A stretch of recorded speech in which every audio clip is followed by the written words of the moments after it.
especially value about this place is a person that's sitting right over there. So I would like to tell you about a new segment coming to the Cable Access Hijack. If you seek to become one who strives for excellence in the area of sound quality, you already dance dangerously close to a realm of douchebaggery, where people persistently praise analog's warmth or debate the subtle nuances of distortion pedals. But like any well-shaken douche, some foam bubbles rise to the top. How they contribute to this world varies greatly. How they come to this place in their musical path, fuck knows. What matters is they have the mental defects and personality flaws that allow them to become one who excels in the area of sound quality. With the first of what I hope will be 3 parts, I sat down with Joe at the Covert Cafe for an extensive chat on the nature of his setup here in the audio-video world. For those of you who are familiar with this realm, I think this conversation might still give you a new appreciation for what Joe does and why he does it.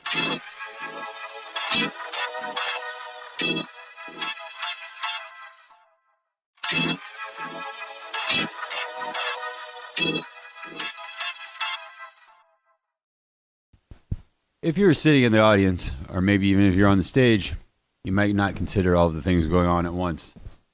The sound has to come through. There's the monitors. It has to come through the house system. It's going to a recording. There's video going and multiple cameras. All of these things going at once, and all run by one man. That would be Joe. Hey, brother. So, how did you? Your background is not in doing videos. It's a bit of clowning around. Yeah. So I've spent the last few decades working as a performing artist, but mostly with balloon art, like balloon animals and silly hats and things, and for just doing all special events. And so my background is in performance, and being in front of a crowd and doing shows and things. But in the in the back of my head, I always thought how cool is like sound techery, and like that's like the sound people doing that. It's just, and I always just like kind of gravitate towards what I'm interested in, what can I be passionate about, because that's just so much easier to learn. And I've been self-taught with everything I've done, the balloons, everything I've done with the entertainment stuff, and now with all the audio engineering and the video and stuff. So. I think it's kind of there's an intrigue that's special to the untrained eye, like the learning demystifies things too much. Like I remember the first time my first studio gig, I got a 24-channel mixer, and it's like all so big and like all the buttons that looked like in a music video, but like I didn't know what most of them did really, right. but it was pretty. You just found out over time, and after a while, it was just like you need effect. You go to the auxiliary without even thinking, and it's the grind that gets you there. Yeah, and the interest in it, of course. And I'm trying to get my idea is to just do it so frequently that it becomes secondhand nature, like that I just know how to troubleshoot whatever comes up, because there's always stuff that comes up that you're not really planning on. I mean, the worst is usually the musicians, but like. But there's sometimes it's not even their fault. It's just harder with the more the more mics, the more instruments, the more of everything. It's just it just gets that much more complex. But it's not rocket science. I think there's like this Valhalla that we all have in our mind, where it's like we get the setup where we don't have to do anything anymore. No, that's absolutely untrue. There is no such thing as set it and forget it. I've seen like a guy that like I think of like one person ever that just like really looked like he had it. Like it was like he'd come in with this box, like set it down. It was like he was ready to take it on the road and everything. Like I hey, he's like, don't look at my box. Like he was guarding that was secret. So I don't know. I'm not sure which to order these depending on how it happened. So I'm wondering how it came about that you installed this kind of setup, or like what's just the basic layout of the setup? Like I don't know which would be better. I don't know if it evolved over time or anything. It constantly evolves, and I'm constantly tweaking and trying new things.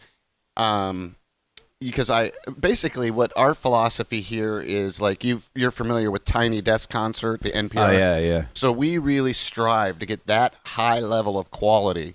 The difference is we don't have any. We do it all live.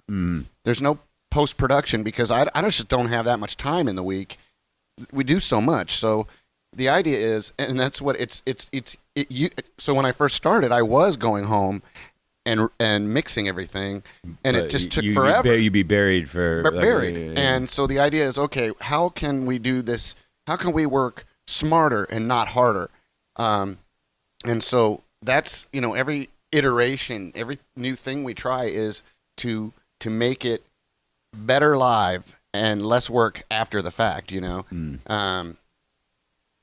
So I do we have a Sunday night improv jam we've been doing here for years, and it turns out like that is the perfect practice space for me because, man, I mean, my philosophy is if I can get those guys recorded like perfectly live, and we're talking about not just the audio, but like you mentioned, the video too. We have cameras set up all over the place, and so I'm not just live editing the audio, I'm live editing the video shots, and we want to make sure that the video is crystal clear. We want to make sure the lighting is just right. And you've established a sort of pattern. I've heard you'll reference things like a crowd reaction. You'll cut to a certain thing. Right. We'll pan out, and so you can see the crowd, you do a lot of comedians. So they have a specific thing that may be a little different than the music sometimes. Oh yeah. It turns out that each show that we do, whether it, because we do so many different kinds of shows here. We do a poetry night, and we do an improv night, and a lot of comedy and music and stuff. And each one of those is really different when you're doing the AV side of it. It turns out it's more different than you would think. Yeah, I was every once in a while, doing the open mics, you spot somebody who's clearly a professional, and I assume they're in like a situation like myself where they've probably toured a lot or something, but then they just like they don't even don't even know who to talk to about booking, or don't want to do anything themselves. But I saw one particular person that always played on Vanessa's open mics, and I was like, sometimes it's always like, what is it? Why is it getting me? Why do I think it's so good? And I came to see it was like his way of like making his voice like it was like a top-notch compressor, and I was watching his movements and things I finally asked him about it. And he like is that like something you're just kind of like doing unconsciously now after so much time, or he's like, oh hell no, he's like you need to watch some Frank Sinatra, and he's like explaining these techniques to me that I didn't know. I went and looked it up. It's fascinating. So I can only imagine how infuriating it is when you're trying to record, and then people like me, I'll be moving the microphone around. It never ceases to amaze me. It's like you're saying, like how many people don't know how to use the single most important tool in their toolkit, and it's like the microphone. And it's shocking too when you hear it well done. Like there's a little this young guy, Cafe United. Like it always sounds terrible there. Like this kid just had it like rocking. I was like, we can edit that out. Is he playing a recording or something? But here, it's conscious of it. It's like it's almost like. The recording is kind of like you're a dick by doing it, because it's like you get home and you're like, oh god damn it, like now I see all my flaws are so apparent. And well, and I really would like to think, because we don't so when we record all these different events, we provide those recordings to the artists free of charge, which is amazing. And the idea is that, well, of course it'd be nice if they want to use it, put it out on their social media or whatever for their own, to promote themselves. But also, how amazingly helpful is it to be able to watch back and listen back and learn, say, I like how that sounded, I want to do more of that, or I like how that looked, or I didn't like that, I want to do less of that. I was explaining this to my partners last night, and we were talking about like a football film. You're watching tape. Exactly like that. So you can see, like, what do I need to work on? And so it's this amazing tool that, by and large, people are really grateful to have that, Yeah, well, grateful is like but they should be more grateful. We should always be more grateful. Well, but you know what? But again, it's like, man, you know, like especially for stand-up comics, you know, like learning how to use your microphone is outside of learning your shtick is probably the most important aspect of the gig. And it blows me away, like how many people like, you know, are like this, or they're real quiet, or, you know, it's like.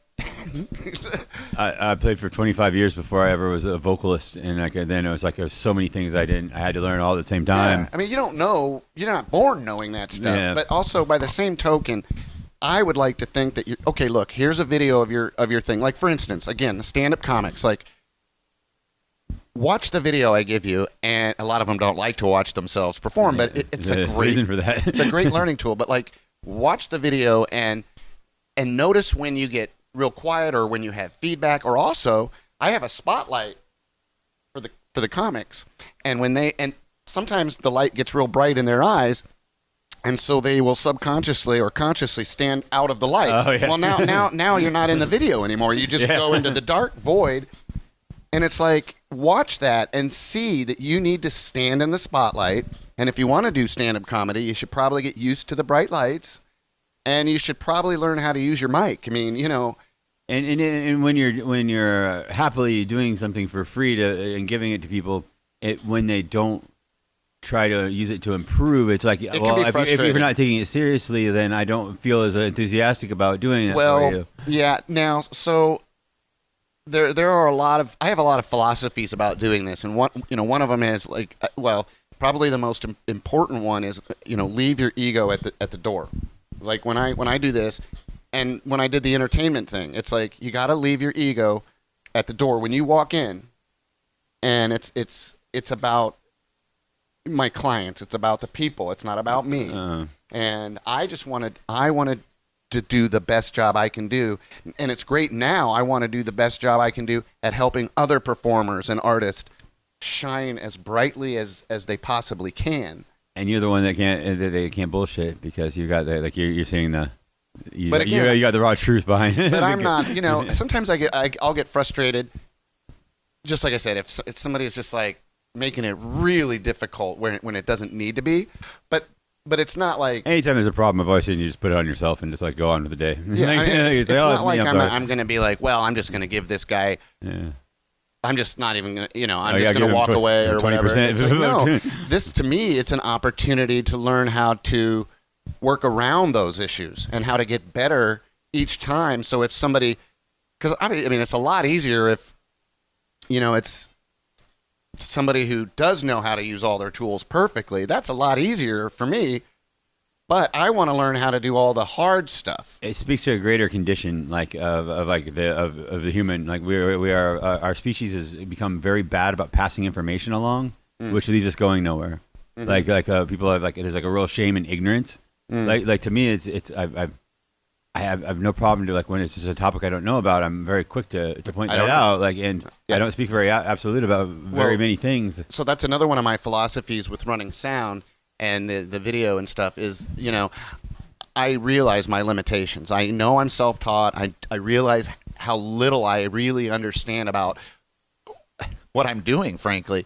And so where you might have a lot of sound techs that either they think they know it all or they have more ego and they don't want your input. They don't want anybody to tell them what to do. I'm the opposite. I love when people, if an audience member says, hey, I'm having trouble hearing that guy's guitar, I don't be like, well, then sit closer. No, I say thank you, and I go in there and I make it easier to hear the guy's guitar because I need the help. I can't. It's so hard to. Sometimes it's like you lose. You know, you're paying attention to so many different things that maybe one thing falls through the cracks. So I love when somebody, or if somebody knows how to do sound already and they show me a thing, I love it, you know, because now I'm that much better for the next time. When I talk to artists who are consternating about, like, well, you know, really I record most of my stuff, but we're thinking about using the studio, and it's like with the albums, like, you know, we're not really touring for it or anything. But I always say, well, like, is the studio? Can you go to the studio and make it the process so that you learn a lot, and like you think of it as a class as well. I got to like I found out that Billy Anderson is like produced like my favorite like sounding records like 3 or 4 of the best of all time. Found out he's in Portland, and so like I was thinking of like everything I could like okay I'm gonna be in there mixing with him, but I'm gonna be asking about this and this like a sponge. yeah. I want to soak up all that knowledge. Sit there and watch it, and usually the people like when you go to a studio and you know what you want, the sound engineers are so happy like they're just like if you just like I want this. Then they get really accommodating, and like you're exporting files or whatever, they have time they can be explaining to you, or like you know. But conversely, I work with a lot of people who are still learning their craft, and which is great. And so I like to be very supportive of, the newbies, if you will. Like I know that they're really nervous sometimes, and I want to help put them at ease and be like, hey, it's just so laid back here. I found I enjoy that being at that level, even after 30 years in the music business. It's like for some reason, like it's all just like clicked for me right now, and I like helping out people that don't know a lot of stuff. Like where, like I don't know, 10 years ago, I would have been horrified at the thought of doing an open mic or so I just see everything differently now. It's time passes. Being around young people, like I finally met like intelligent young people, and like it's just I see how so much is like if I say like the things that we seem like we differ on, if I explain my point, they're like, oh yeah, I see that. I'm like, well, they're not like they just don't think that way. Like and I have like a good mutual respect relationships with younger people where we can we learn from each other. We can learn a lot from each other. Exactly. The Torah says be a teacher, find a mentor, and be a mentor, find a teacher, something like that. Yeah. In other words, we always teach. We always a teacher in the student. The bottom line is you have an open mind. Yeah. See, if you have an open mind, you could be nigh unstoppable, right? And you can constantly be learning. The minute you think you know it all, no matter whatever the area of expertise is, you think you know it all, man, you don't. You're wrong, and it gets now again, it just gets in the way of learning more. And have you ever been around geniuses? Like I've had the pleasure of working with a couple, and this is how they do. Like with their it's very distinct. Like they all have their own little mannerisms, but somebody, well, it could be anybody who has some idea that like they've never heard before, and they stop and like have them repeat it maybe, and then ask them questions, kind of clarify it, and they analyze it. Maybe they toss it out immediately, or they file it away, or they apply it, but they take information from everywhere. Mm-hmm. That's what geniuses do. You should be copying them, not like doing the opposite of what they do. So here, I'm gonna do a last thing that adds to your ability to do it. Like I recognize your reaction because I have a similar one. Sometimes it's just when you get like some of the events going where everything's just it's the right kind of people. It can be kind of overwhelming. Like I got I'm a softie. I got misty eyed sometimes. Like oh my god, like everything is just like everybody's here is for real. Like so. I rarely go through an event without crying because you're on the right path. Artists, these artists just really open up their heart and soul and share that, and it's so heartfelt, and you learn so much about each individual just paying attention to what they're saying, what they're doing, and it's I'm a softie too, and I just get so overwhelmed with emotion, and I'm not to the point where I can't keep doing my job, but there's just this level of appreciation of how powerful what's happening here is. And when people don't stop and appreciate it, that's why they're dissatisfied. Like the dissatisfaction of like my contemporaries is insane to me. I cannot believe how many people listen to my music and all of the like the amazing things that me and my friends have gotten to do over the years. Like how do they not, instead of appreciating that, how they end up like they're still thinking about like how they could have got something one other time or this thing that's not you're missing this point of it. People don't understand success, and so a lot of times they had it and they didn't get it at the time, and maybe they never figured that out, or they can't turn back, but they end up to be some bitter motherfuckers. Right.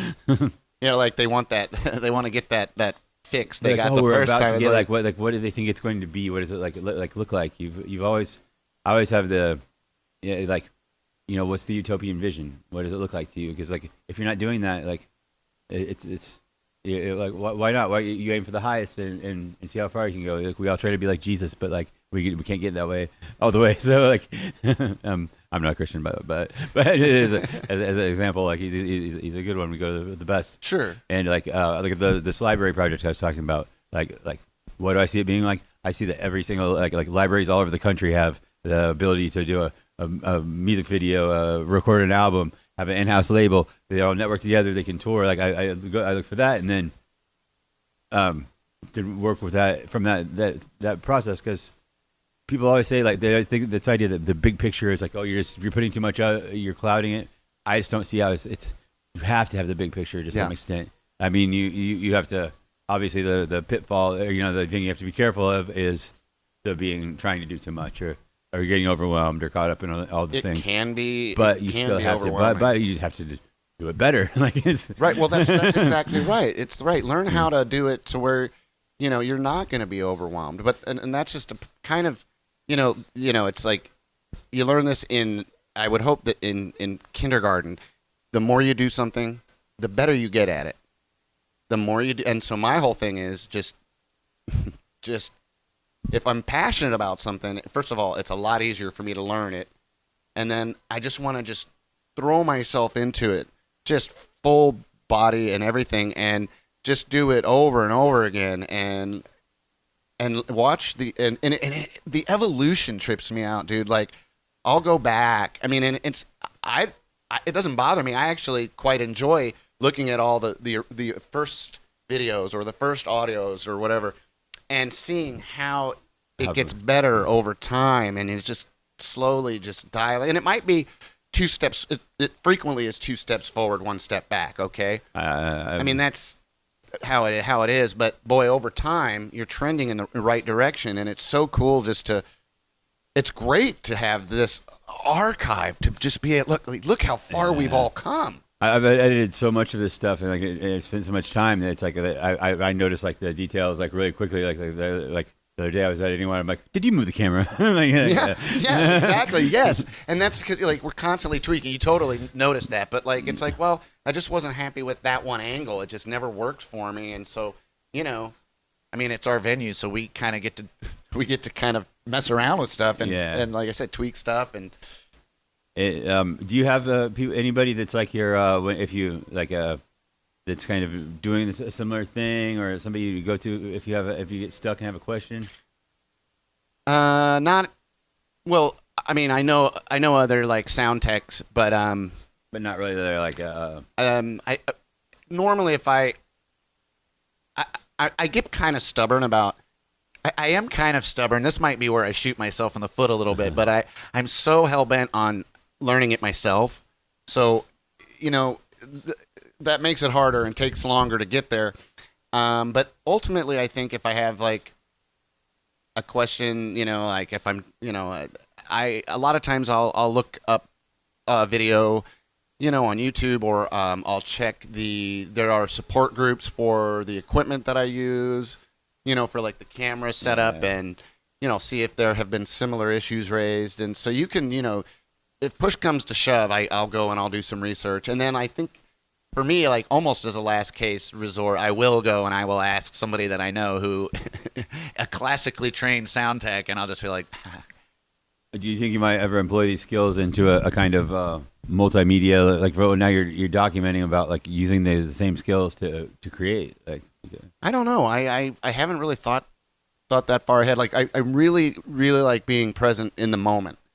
And right now my moment is on this place. I only became part owner of this venue a little over a year ago.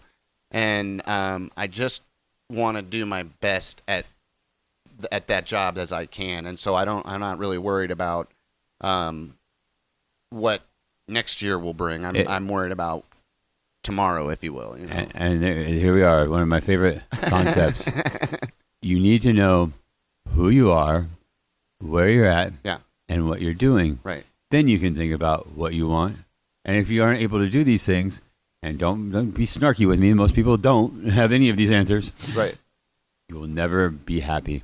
You will always be dissatisfied. So Right. let it be a lesson to stay in the moment. Truer words. And learn your craft well. Man. And maybe you too can join us on this road to enlightenment.